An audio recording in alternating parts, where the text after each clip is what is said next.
This is a look at the Genuine Gerber 98-689 cold stem and bonnet assembly. It is a Genuine Gerber replacement part. And this is the cold stem for many different Gerber faucets. A few of the faucet models are 42-106 and 42-630. It's about half an inch from the base to the top of the stem.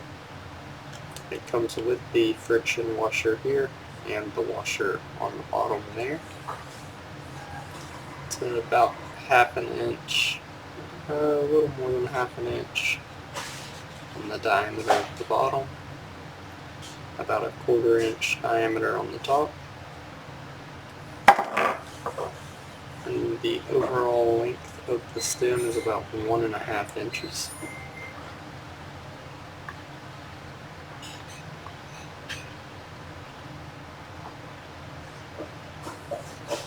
About an inch there with the screw.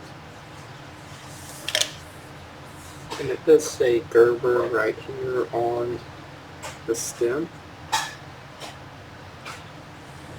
And once again, this is the Genuine Gerber 98-689 cold stem and bonnet assembly.